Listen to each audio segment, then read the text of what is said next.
Brad had already indicated from the very beginning that he just couldn't see himself not having a few beers with his buddies on the golf course, at parties, on his boat, or at a ball game. And I couldn't agree more. I share his sentiments exactly. But the pivotal words here are a few beers, not 20. So we proceeded to set the intention. Based on the conversation we had had about responsible limits, Brad decided that he intended to follow these guidelines. Brad will drink no more than 1 beer per hour, and he will limit his drinking days to only 3 days per week. He also decided that he would string his non-drinking days together on 4 consecutive days, Monday through Thursday, and would only drink on Friday, Saturday, or Sunday. He made this decision based on the research that I had shared with him, which indicates that if you're going to drink at all, it is best to have non-drinking intervals that allow your body to rest and regenerate. By our calculations, this would mean that on most weeks, he would be drinking about 14 beers total. He usually worked pretty late on Fridays, which meant that by the time he cracked open a beer, he would probably be within 4 hours of his normal bedtime, thus only 4 beers on Friday. On weeks that he played a round of golf or went to the lake, this might extend to 5 beers on Saturday or Sunday or both, depending on the activity. Brad volunteered at this point that this was going to be different. He admitted rather sheepishly that there were times he would put an entire case of beer in his cooler on the boat and it would come back empty.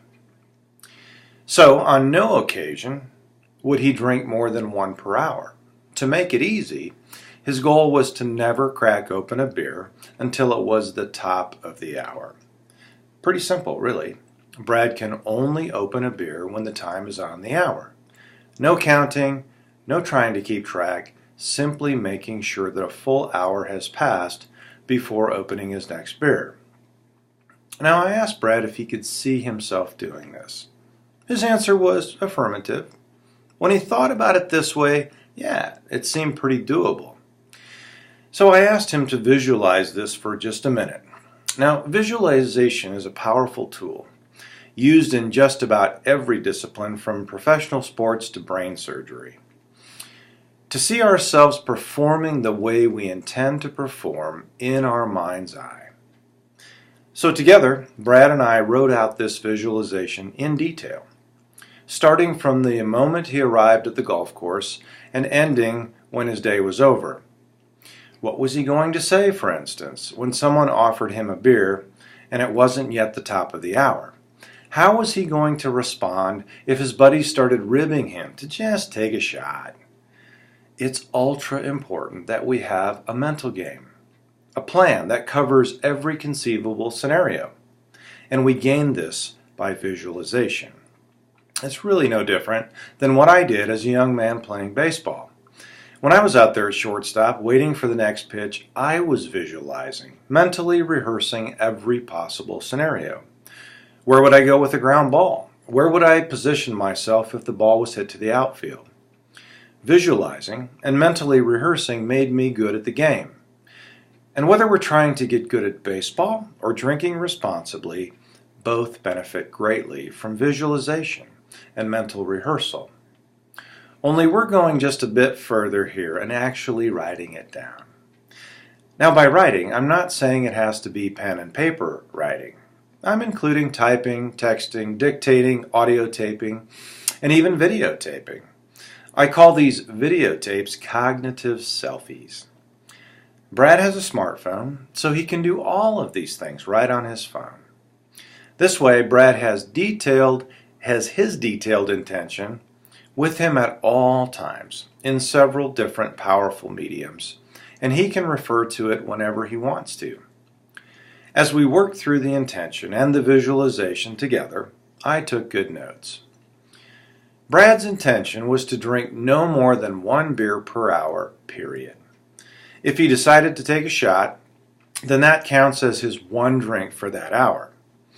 Since he's playing golf this coming Saturday, he visualized that scenario and determined that when he arrived at the golf course at 12:30 for his 1 p.m. tee time, his buddies would already be drinking and they would offer him a beer. He predetermined that his response would be, "I just got done eating lunch. I want to let it settle a minute before I get to drinking." So thus he would wait until after teeing off to crack open his first beer. Now Brad knew that his buddies would be offering him another beer well before 2 p.m. They usually drank at least one per hole. So he thought about his response to this. Brad came up with, "I'm just not feeling it right now. I think I better take it a bit slow." And that was really all he had to think about. Each time his buddies would ask if he was ready for another one, he would simply lift his beer, shake it a bit, and say, "Yeah, still working on it." And then, when the top of the hour hit, he would ask his buddies if they were ready, as he grabbed one for himself. So Brad would never have to say no, just, not yet. He imagined that his buddies might rib him for being a lightweight, but that ultimately they probably wouldn't even notice that he was drinking far less than they were. When we had the visualization done, I simply grabbed my own cell phone, dictated my notes, and sent them in a text to Brad's phone. Now Brad had his intention in writing, sitting in his inbox on his cell phone. That whole process took us all of 10 minutes. I then instructed Brad to write that out when he got home and hold it up behind his cell phone, sort of as a makeshift teleprompter, and shoot a video of himself. This we call his intention selfie.